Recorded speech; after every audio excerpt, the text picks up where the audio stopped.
ABC News World Headquarters in New York. This is World News Tonight. Good evening. Thanks for joining us on this Sunday. I'm Wick Johnson. We begin tonight with the battle over tariffs. President Trump imposing steep taxes on the country's three largest trading partners, Canada, Mexico, and China, sparking fears of a trade war which could threaten the global economy. President Trump signing executive orders imposing 25% tariffs on all imports from Mexico and Canada and 10% on goods from China. The president says he's protecting and boosting the U.S. economy, blaming those countries for enabling illegal drugs and undocumented migrants to flow into the U.S., accusations they reject. Canada and Mexico vowing to make Americans share the pain. Canadian Prime Minister Justin Trudeau imposing 25% tariffs on more than $105 billion of U.S. goods. Canadians voicing their displeasure, booing the Star-Spangled Banner at a hockey game. What all of this could mean for the price of groceries, from avocados to alcohol and the cost of a new car. ABC's senior White House correspondent Selena Wang leads us off from Washington. Tonight, the United States on the brink of a trade war that threatens to hurt American consumers and upend the global economy. There could be some temporary short-term disruption. President Trump signing a trio of executive orders imposing 25% tariffs on imports from Mexico and Canada, with a lower 10% tariff on Canadian oil and gas and 10% tariffs on goods from China. The new measure, set to take effect on Tuesday, could raise prices for Americans at the grocery store and the gas pump. Trump insists that tariffs are necessary to strengthen the U.S. economy, accusing those countries of allowing undocumented migrants and illegal drugs to enter the U.S. China makes the fentanyl, gives it to Mexico, puts it through Canada, puts it through different places, mostly Mexico, but also a lot through Canada. And so all three haven't treated us very well. All three countries, America's three biggest trading partners, rejecting Trump's accusations and vowing to retaliate. The Chinese government denouncing the tariffs, which come on top of existing tariffs from Trump's first term, promising countermeasures and urging the U.S. to handle its own fentanyl issues objectively and rationally, without threatening other countries with tariffs. Mexican President Claudia Sheinbaum ordering retaliatory tariffs and slamming Trump's assertion that her government works with drug cartels as slander, saying if the United States wants to combat criminal groups that traffic drugs and generate violence, we must work together. But the strongest reaction from our ally to the north, Prime Minister Justin Trudeau, says Canada will retaliate with 25% tariffs on $106 billion worth of American goods, calling on his citizens to buy Canadian. It might mean opting for Canadian rye over Kentucky bourbon, or foregoing Florida orange juice altogether. Liquor stores in several Canadian provinces already pulling American-made products from their shelves. Officials in Canada perplexed. U.S. Customs and Border Protection data shows just 1.5% of migrant apprehensions and less than 1% of fentanyl seizures take place along the U.S.-Canada border. So it's hard to know what more we can do, but we're obviously open to any other suggestions that come our way. Trump now claiming that Canada is not a viable country without U.S. support. Again arguing Canada should become the 51st state, much lower taxes, and far better military protection for the people of Canada, and no tariffs. But Canadians outraged. Thousands of hockey fans in Ottawa booing the U.S. national anthem just hours after Trump's tariff announcement. And tonight, we're also learning about growing tensions between Elon Musk and the U.S. Agency for International Development. Sources tell us that two top security officials were put on leave after refusing to allow staffers from Musk's Department of Government Efficiency to access sensitive information within the agency. Whit? All right, Selena Wang, thank you. And back on the issue of tariffs, shoppers and businesses are bracing to pay higher prices now. Americans could feel the first impact at the grocery stores and at the gas pumps. And tonight, the warning from the auto industry. Here's ABC's Elizabeth Schulze. Tonight, American households and businesses are bracing to pay higher prices, with President Trump's sweeping tariffs set to hit nearly half of all imports that enter into the U.S. Tariffs are fees paid by businesses to the U.S. government when products and materials cross the border. The U.S. importer has to write a check to the U.S. government. And what we saw in the 2018-2019 trade war is that burden was shifted directly onto American buyers and their customers. So it is Americans who have been shown over and over again to pay the burden of these tariffs, not foreigners. Economists say the tariffs could cost American households on average up to $1,500 extra per year as businesses pass down higher costs. The first place consumers would feel the hit in the grocery aisle. 47% of all imported vegetables come from Mexico and Canada, plus 91% of avocados and 87% of tomatoes. You can't stockpile fresh tomatoes, fresh avocados. So I imagine that in this particular segment of goods, we're going to see those cost increases being pushed forward in a matter of weeks. Liquor like tequila also set to get more expensive. Small business owners like Amar Harag in San Diego say margins are already tight. It seems like at every turn we have to look at additional costs to run our business, which then results into that $1-2 increase. The auto sector also highly exposed. New car prices could go up $3,000 on average if the tariffs stay in effect. And with 60% of imported crude oil coming from Canada, drivers could feel pain at the pump too. Gas Buddies says prices could rise 20 cents in regions like the Midwest and Northeast. And Elizabeth Schulze joining me now in studio. Good to see you. Elizabeth, we know that some retailers already preparing for these tariffs, stocking up on shipments. Exactly what we have seen an uptick in shipping volumes, and some businesses have tried to front load their shipments ahead of these tariffs taking effect. But that is a lot harder to do for retailers who sell perishables or seasonal products. Something to watch in the days ahead. Elizabeth Schulze, thank you for coming in tonight. We do turn now to the deadly air ambulance crash in Philadelphia and the urgent search for the black box. Federal investigators scouring the debris field, which covers at least 4 blocks. All 6 people on board the plane and at least 1 person on the ground killed. At least 22 people were injured as well. NBC's Stephanie Ramos at the scene in Philadelphia. Tonight, local and federal agencies in Philadelphia working around the clock, urgently searching for the black box of the medical transport jet that plunged to the ground, killing all 6 people on board and at least 1 person on the ground. This remains an ongoing investigation. The situation is fluid and it is active. Investigators from the NTSB, the FBI, and the FAA combing through the large debris field, which extends for at least 4 blocks. Officials calling on the public for help. We are still looking for the cockpit voice recorder. If there are citizens or business owners or others who find debris, please email the NTSB at witness@ntsb.gov. Flight Radar 24 data shows the medevac Learjet was in the air for under a minute.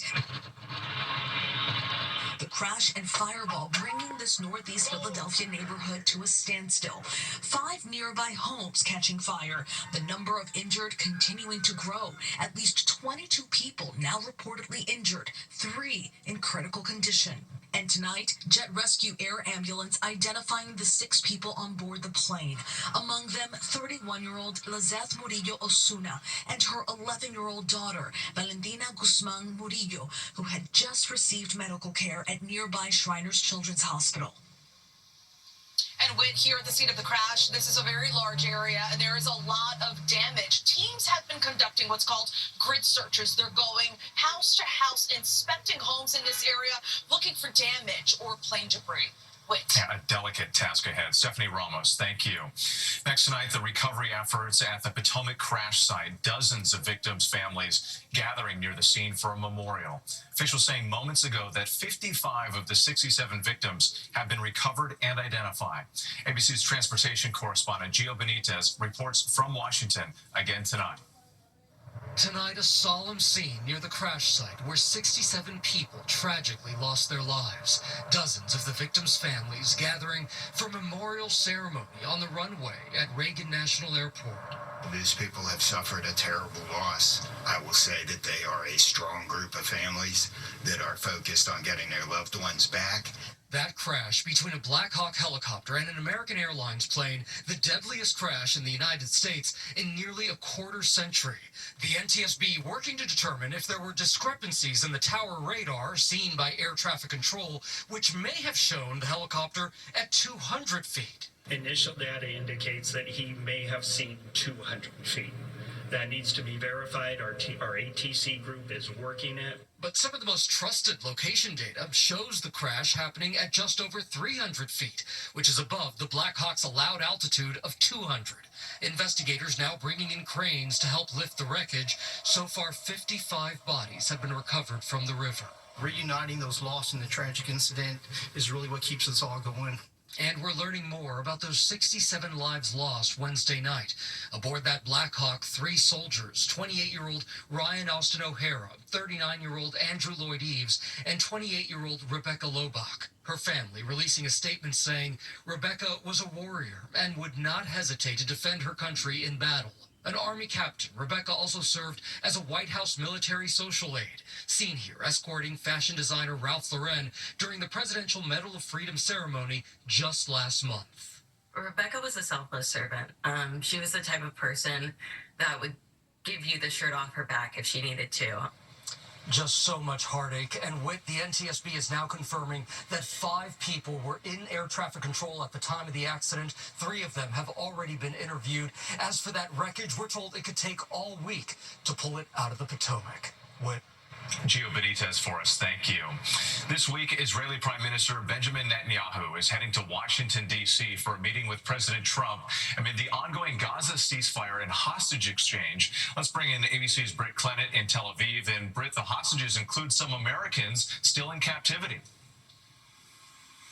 They do, Win, and these talks with the Israeli Prime Minister Netanyahu very much focused on phase 2 of this ceasefire deal. President Trump wants the war to end, and he wants all those hostages released, including those 6 Americans. Now, Netanyahu still weighing the possibility of another round of fighting in Gaza, as Hamas shows they are still in control of the streets there, and that will be a point of contention with the president. The 2 leaders also expected to discuss Iran and a potential normalization deal between Israel and Saudi Arabia. Now, before heading to D.C., Netanyahu said Israel and the U.S. will continue to redraw the map of the Middle East. Critical to the big picture here is the West Bank, where Israel is intensifying its operations, explosions ripping through Jenin, a city known as a militant stronghold. Britt Clennett for us tonight, thank you. Now to that blockbuster trade in the NBA. The Lakers, Mavericks, and Jazz completing a 3-team trade deal that sends Luka Doncic to Los Angeles and Anthony Davis to Dallas. And what this could mean for superstar LeBron James. Here's ABC's Melissa Adon.